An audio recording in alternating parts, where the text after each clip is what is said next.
Une marina dans un pays sans mer bouleverse les cartes et les certitudes établies.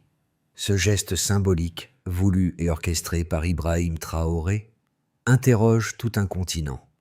Comment une nation enclavée a-t-elle pu transformer son isolement en levier de puissance?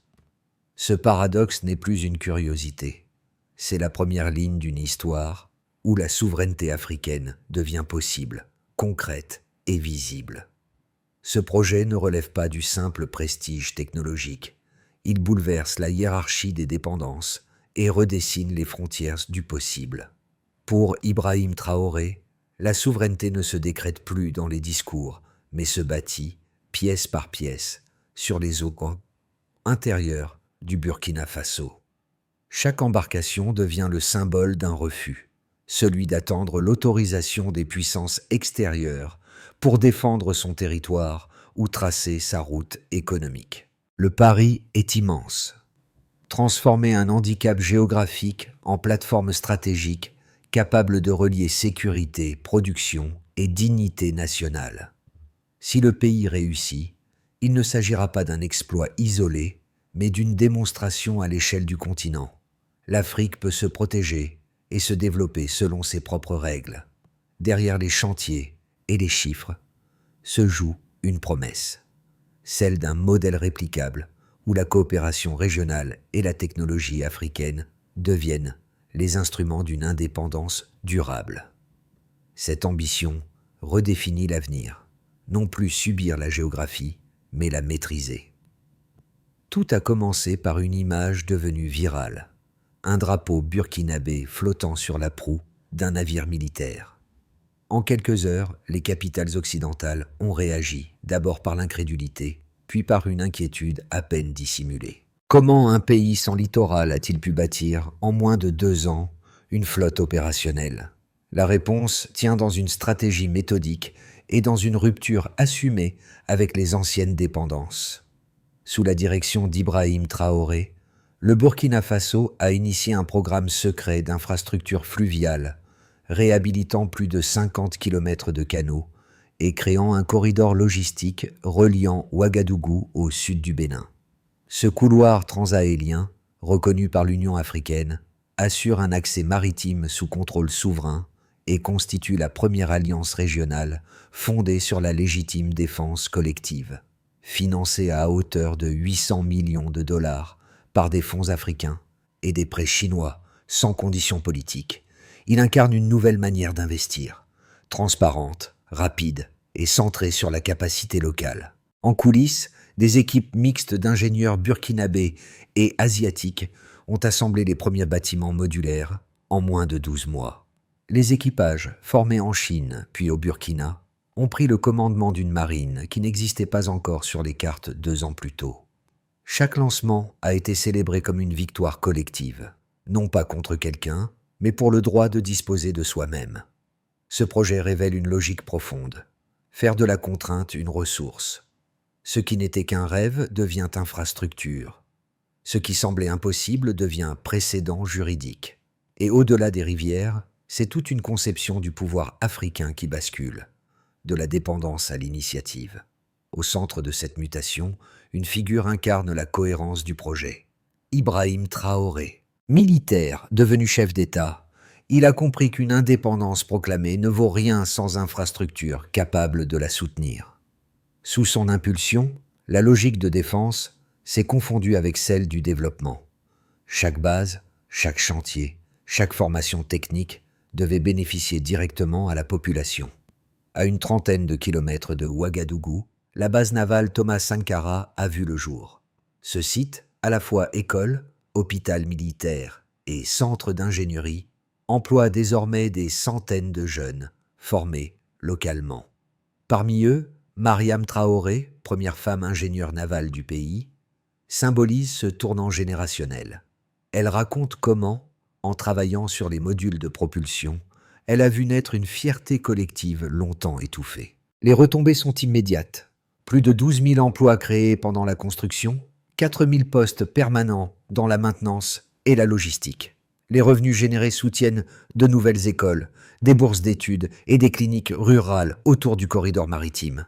L'armée devient ainsi un moteur civil et non plus un poste de dépense. Mais l'impact le plus fort est le psychologique. Les Burkinabés redécouvrent le sens du mot souveraineté.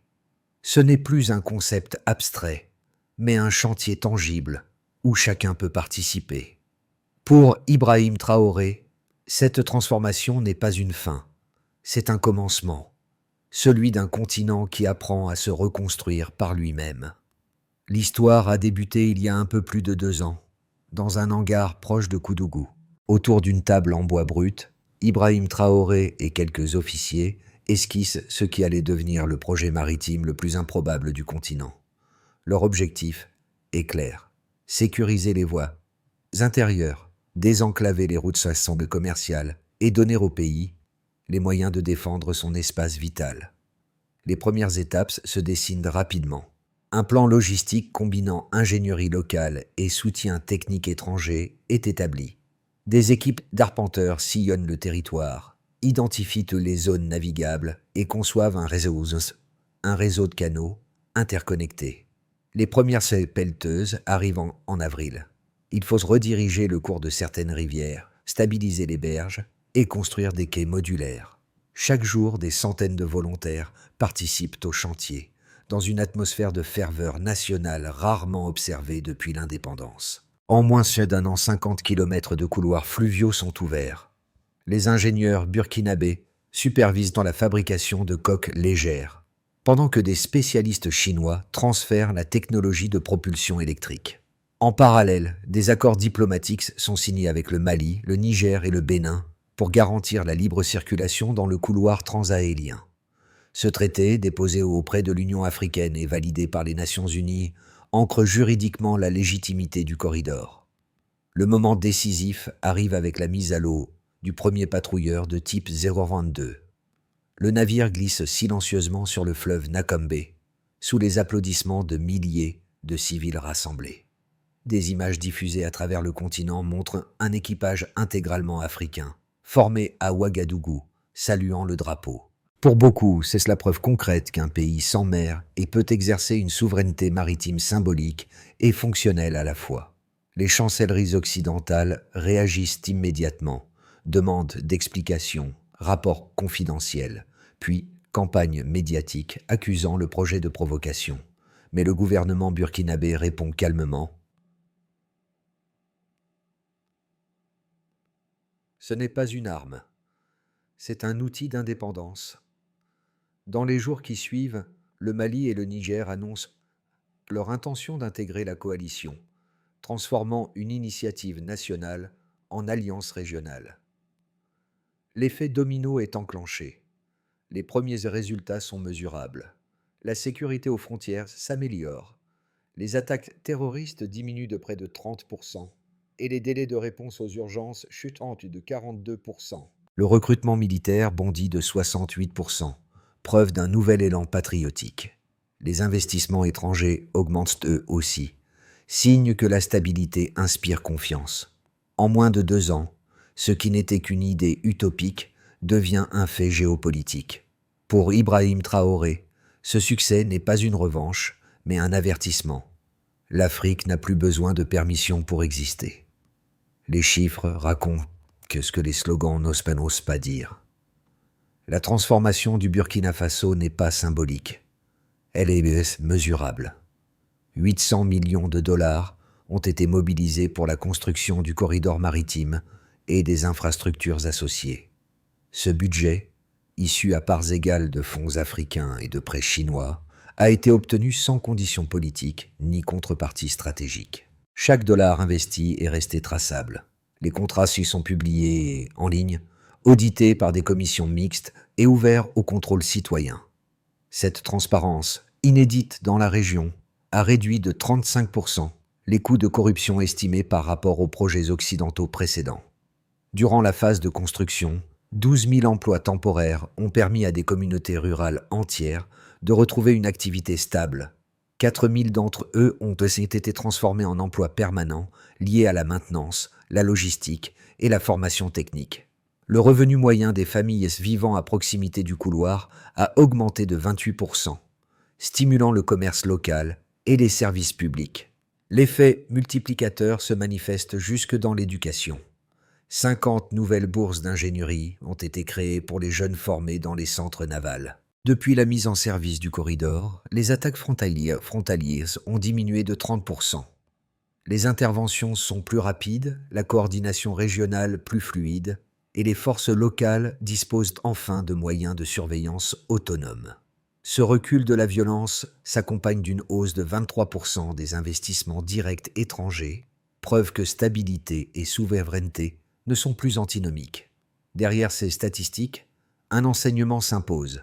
L'indépendance coûte moins cher que la dépendance. Pendant une décennie, le Burkina Faso a dépensé près de 8 milliards de dollars dans des contrats de conseil et des dispositifs sécuritaires imposés par ses partenaires occidentaux. Aujourd'hui, pour 10 fois moins, il a bâti un réseau naval, formé des milliers de jeunes et récupéré la maîtrise de ses priorités. Les chiffres ne sont pas qu'un bilan économique. Ils marquent le basculement d'un modèle de tutelle vers un modèle d'autonomie productive. Et lorsque Ibrahim Traoré affirme que chaque bateau lancé est un vote pour la dignité, il ne s'agit pas d'une métaphore. C'est la traduction arithmétique d'un choix politique, investir dans soi-même et non dans la peur. Toute révolution, même pacifique, rencontre ses sceptiques. Certains analystes occidentaux soutiennent que cette entreprise est un mirage logistique. Selon eux, un pays enclavé ne peut prétendre à une autonomie navale durable. Les coûts d'entretien, la complexité du transport fluvial et la dépendance technologique rendraient le modèle intenable à long terme. Ils évoquent le risque d'une infrastructure sous-utilisée, symbole d'un excès de fierté nationale plus que d'un gain stratégique réel. D'autres mettent en garde contre la dépendance à la Chine. Les prêts, même sans conditions politiques explicites, seraient, disent-ils, une nouvelle forme d'asservissement économique. Derrière l'aide technique se cacherait une influence durable, capable d'orienter les choix budgétaires et militaires du pays.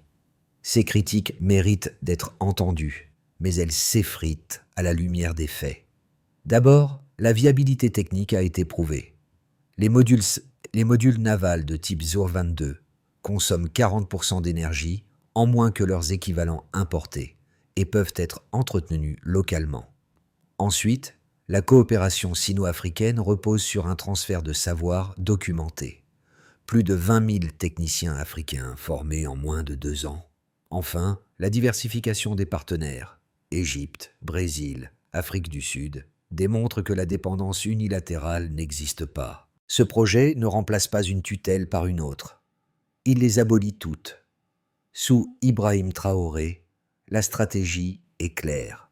Multiplier les sources d'alliances tout en gardant le contrôle de la décision finale. Les sceptiques voient un paradoxe. Le Burkina Faso y voit un modèle de souveraineté partagée.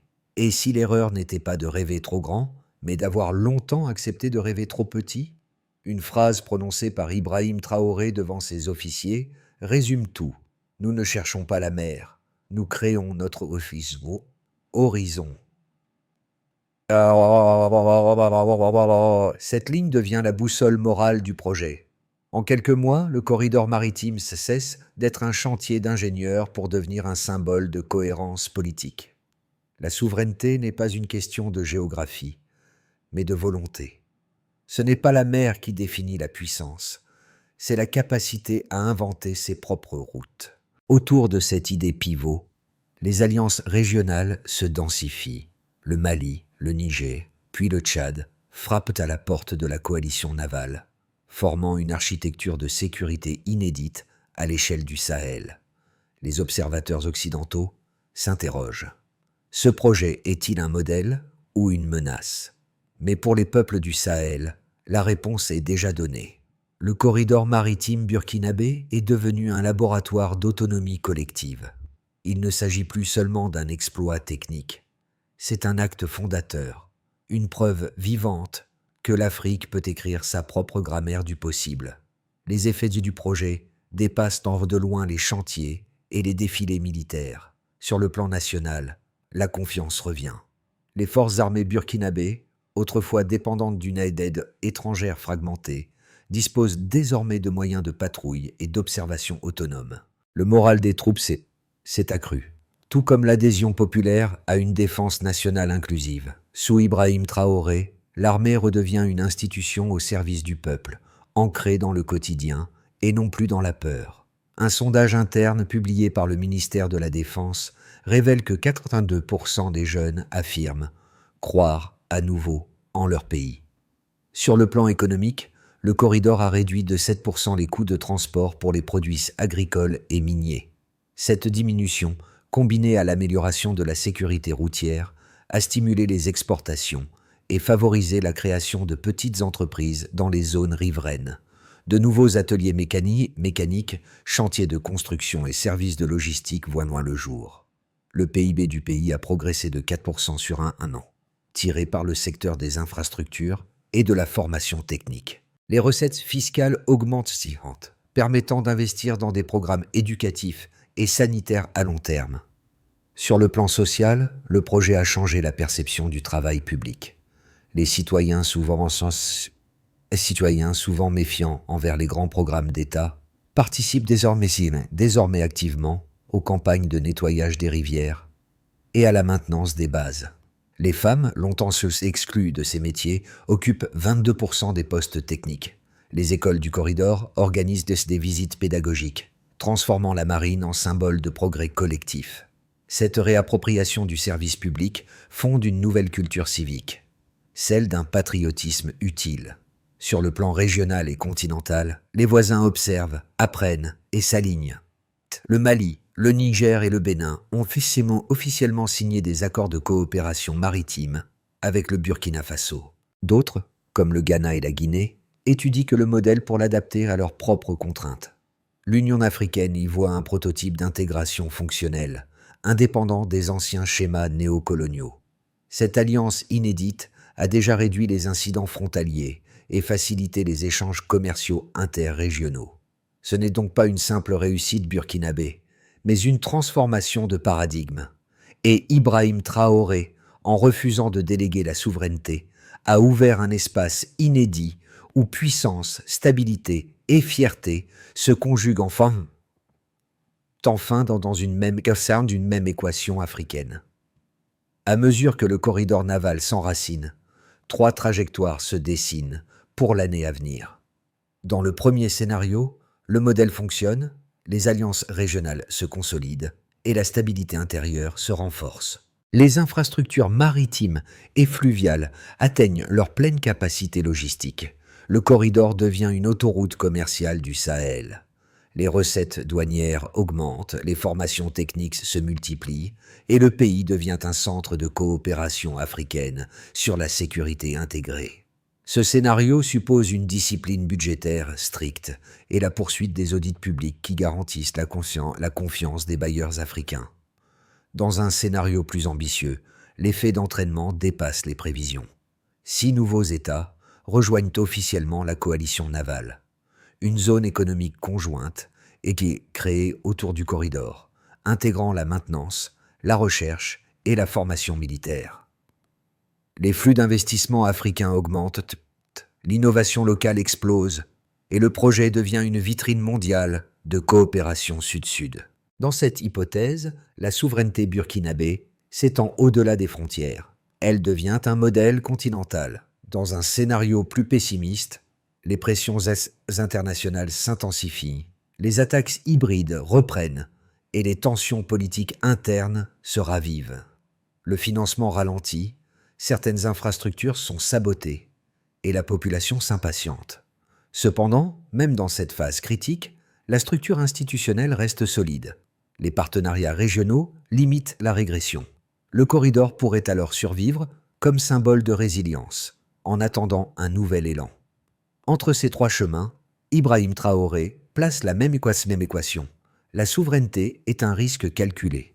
L'histoire à venir dépendra moins des menaces extérieures que de la constance intérieure. Et si le Burkina Faso tient sa ligne, la prochaine décennie pourrait bien marquer la fin du continent enclavé. Derrière les chiffres et les cartes, il y a des visages. Celui d'un jeune marin, à Atou, diplômé de la première promotion navale du Burkina Faso, qui raconte comment son père paysan a parcouru 2 jours de route pour voir flotter le drapeau national sur la proue d'un navire. Je n'aurais jamais cru que cela serait possible pour nous, confie-t-il, les yeux brillants. Ce témoignage, simple et sincère, résume l'essence du projet voulu par Ibrahim Traoré, rendre la dignité palpable. Dans les villages proches du corridor, les enfants jouent désormais à piloter des bateaux. Les mères voient leurs fils et leurs filles trouver des emplois stables dans la maintenance ou la logistique. Les écoles organisent des visites de la base Thomas Sankara, transformant la curiosité en apprentissage. L'armée n'est plus perçue comme une force distante, mais comme un acteur du quotidien. Cette reconquête du lien entre État et citoyens est la véritable victoire. Elle change la manière dont les Burkinabés se perçoivent, non plus spectateurs de leur histoire, mais auteurs de leur avenir. L'orgueil collectif remplace la résignation et l'idée d'impossible recule. Le projet a aussi touché la diaspora, qui commence à revenir investir dans les villes du Sahel. Ceux qui étaient partis pour chercher un avenir ailleurs redécouvrent une raison de rentrer. Parce qu'ici, la souveraineté n'est plus un mot lointain, elle a un visage, une voix et un horizon. Transformer un symbole en modèle durable exige une méthode. Sous la direction d'Ibrahim Traoré, un plan structuré garantit que le projet reste africain dans sa conception et universel dans sa portée. D'abord, un diagnostic interne a permis d'identifier les ressources, les besoins et les faiblesses logistiques avant tout investissement. Cette évaluation nationale, menée avec les universités burkinabées, a évité les doublons et ancré le projet dans la réalité du terrain. Ensuite, les alliances régionales ont été privilégiées. Aucun pays enclavé ne peut agir seul. La coopération avec le Mali, le Niger et le Bénin a créé un réseau de partage des coûts, des formations et des équipements. Cette coordination limite les risques politiques et augmente la légitimité juridique. La formation continue est une autre priorité. Les centres navals de Ouagadougou et Ouahigouya accueillent désormais des sessions mixtes pour techniciens, ingénieurs et officiers. L'objectif est clair: garantir l'autonomie technique totale en moins de 5 ans. La transparence budgétaire joue également un rôle clé. Les contrats sont publiés, audités et consultables par les citoyens. Cette ouverture a renforcé la confiance publique et inspiré d'autres ministères à suivre cet exemple. Enfin, la mesure d'impact est rigoureuse. Des indicateurs précis suivent la création d'emplois, la sécurité et la croissance régionale. Chaque rapport trimestriel alimente un tableau de bord national accessible à tous. Ce plan méthodique montre que la souveraineté n'est pas un slogan, mais un protocole reproductible. Et si chaque nation africaine adoptait sa propre feuille de route, l'unité du continent ne serait plus une utopie, mais une équation praticable.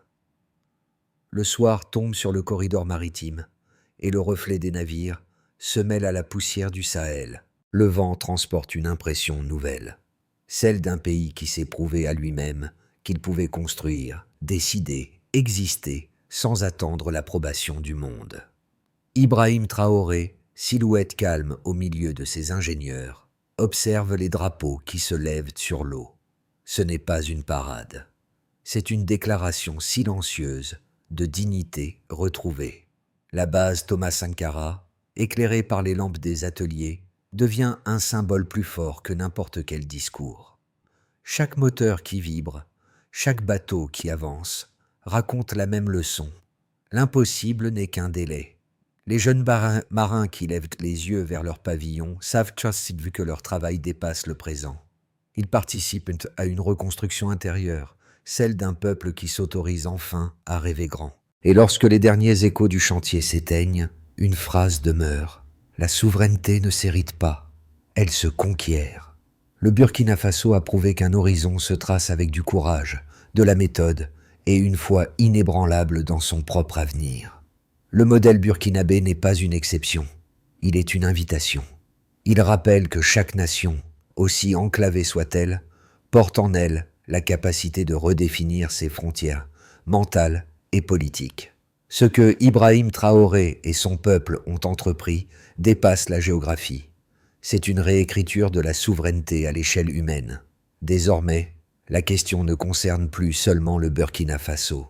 Elle interpelle chaque société confrontée à ses propres dépendances. Qu'attendons-nous pour bâtir nos couloirs d'indépendance, qu'ils soient économiques, technologiques ou culturels? Les cartes du monde ne se dessinent pas uniquement avec des lignes, mais avec des décisions. Et celles qui naissent du courage collectif finissent toujours par déplacer les contours.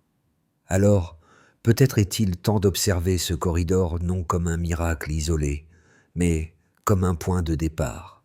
Car chaque horizon africain commence par une décision, refuser l'impossible et oser tracer sa voie. Et vous, jusqu'où seriez-vous prêt à aller pour défendre votre souveraineté ?